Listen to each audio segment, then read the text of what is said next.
Hello, everyone.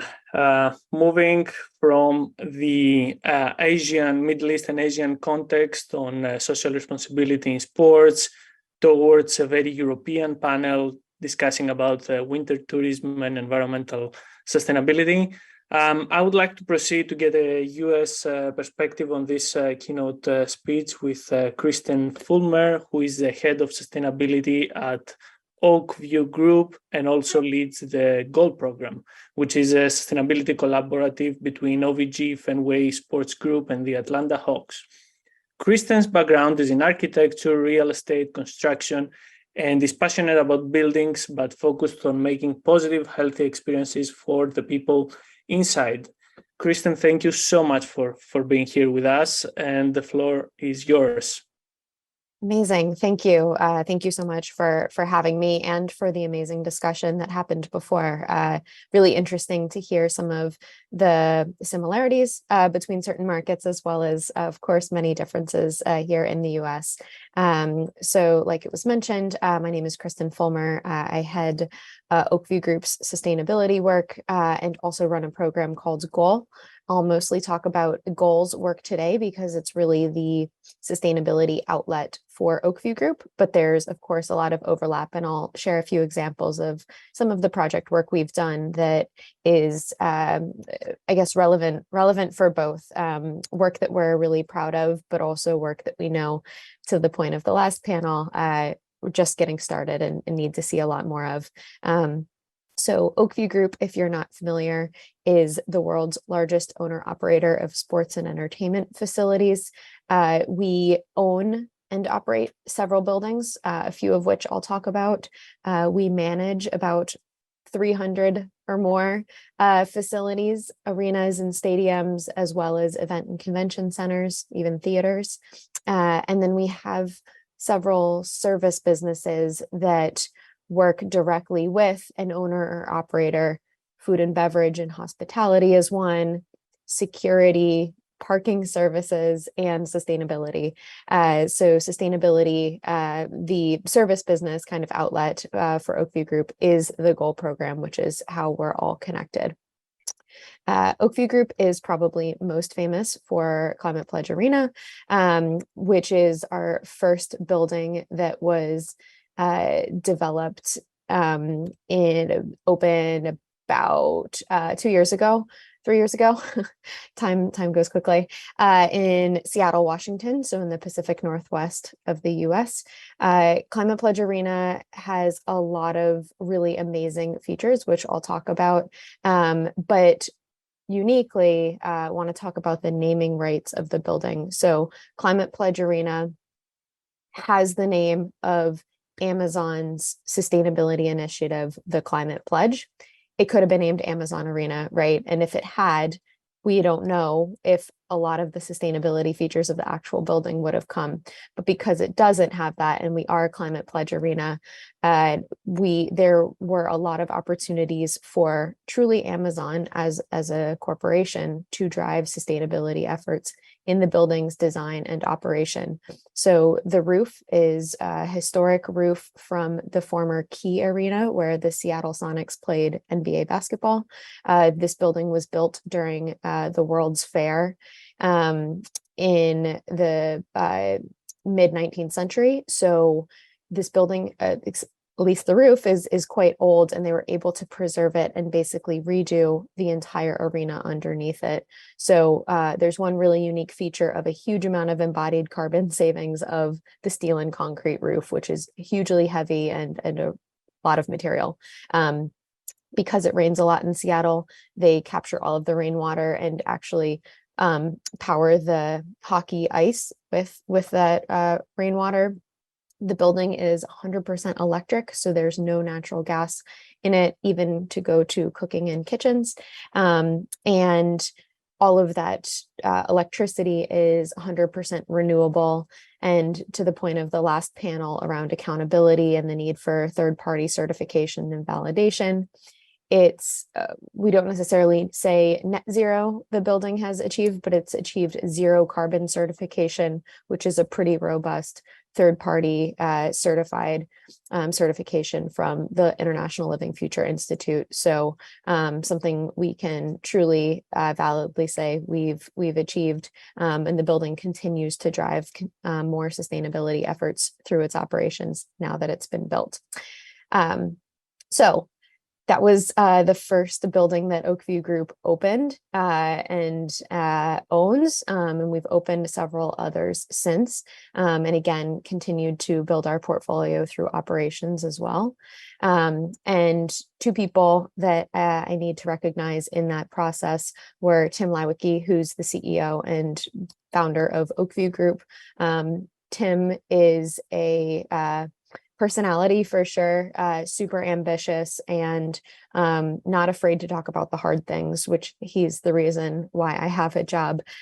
He's passionate about sustainability in addressing climate change, and because of Climate Pledge Arena, saw a lot of the amazing business opportunities that came in partnership with a partner and us as a developer. Jason McLennan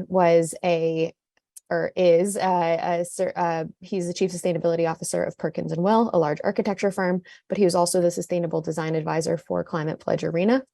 Together, they realized that there was a need to help the rest of the industry understand the lessons learned from Climate Pledge Arena, as well as share best practices across the industry. There was really no mechanism for that, at least in the US. So Jason and Oakview Group created Goal in partnership with Fenway Sports Group and State Farm Arena, like was mentioned earlier.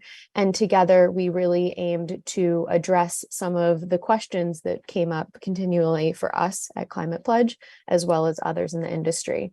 So one of those questions is, sure, Climate Pledge Arena is performing efficiently, but how do we know how efficient it's performing compared to other hockey arenas or other arenas in the Pacific Northwest of the US or other arenas of that age or of that size? So Goal was created to help answer that question. And sure, we're proud of Climate Pledge Arena and we say that it's achieved all of these really great things, but how do we compare that to other venues in terms of its achievements? Right? How do we know, yes, it's designed efficiently, but how much more efficiently? How do we know that the zero waste efforts that they're doing are unique or more ambitious than other venues? And we might learn that they're not, that others are actually performing differently if we have a way to compare them.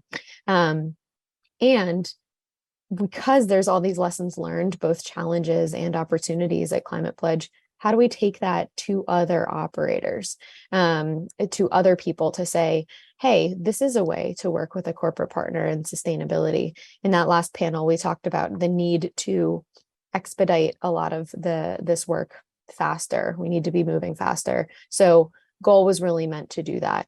So the point being, Climate Pledge Arena achieved this certification, which is really great, but we recognize not every building is anywhere close to Climate Pledge Arena. Not any other building is likely going to have the partnership dollars and money from Amazon. And so we recognize that we want to help everyone make continual steps forward. There should not be any expectation that every building will be Climate Pledge Arena tomorrow. So the Goal program has a growing group of members from different types of buildings. The point being that we try to work with as many similar building types as possible, because then those comparisons and sharing of best practices are the most relevant.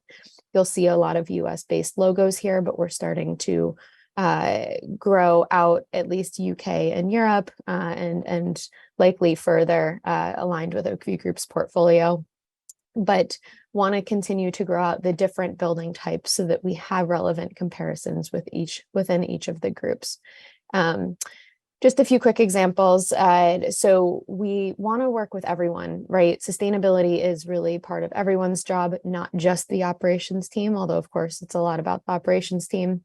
Also want to address corporate partnerships, food and beverage, make sure that there's communications and marketing happening, support human resources to hire the right people to lead sustainability efforts, as well as equip executive leadership with talking points to make this relevant. just two super quick examples of what our work might look like. One, we have an online portal. So just to go back to the supporting the operations team, of course, we need to measure first so that we can authentically communicate and engage corporate partners around sustainability. We help facilities just continually measure their building's impacts, energy, water, waste, carbon footprint is automatically calculated. The point being that if we continually measure those same types of metrics, we can analyze things like energy use per visitor or energy use per event, that makes it much more easy to compare energy use per visitor to a different building's energy use per visitor. Because it removes a lot of the questions of, well, what if my building wasn't full? Or what if my event wasn't as big, or I don't have as many? It removes a lot of those questions. The other thing, main type of work that we do, just one more quick example, is to support corporate partnerships. We help build out kind of a sustainability platform, a way for venues to engage people on sustainability, truly sell assets and sell goals against it, and use it as a communications tool, as well as something that leadership can communicate on. So we recently released UBS Arena's Sustainable Brilliance and Community Resilience platform, which highly encourage you, if you're curious, to check out more on. I don't have enough time to go into the detail today, but the point is that UBS Arena kind of saw the opportunity to use sustainability, one of its core pillars, to basically refresh their brand. They're only 2 years old, but refresh their brand and find unique ways to, again, to engage corporate partners and engage fans around sustainability. UBS Arena is also an Oakview Group property, as well as a Goal member. So another great example out there. That's all the time I have for you today, but really excited to hear about this dialogue happening in this group, and really just amazed by all of the great work that's happening globally. Thank you. Thank you so much, Kristen. And first of all, thank you for waking up that early to speak to this one. I know it would be hard in the US time. There are so many questions that popping up from the chat, and I have in mind. I will focus on two aspects, as we have limited time. First of all, you talk about data and the power of data through the platform to utilize those data for sustainability, but also the other aspect as corporate partnerships, etc. So in my humble opinion, big data analytics and sustainability are one of the biggest trends at the moment in the industry. So how do you see them combining, and what implication that has towards different aspects of the sports industry?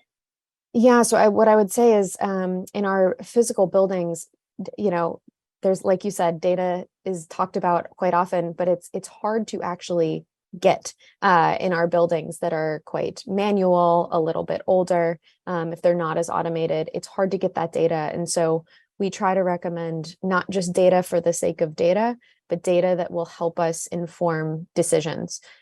So in some cases, we work with venues that are based in the desert in the southwest of the US. Water scarcity is a big topic. Chances are we're going to recommend that they focus in on their water consumption and track that data and help reduce that, because it's more important to them in that geography, where in other places might want to focus more on air quality and therefore cleaning their energy grid.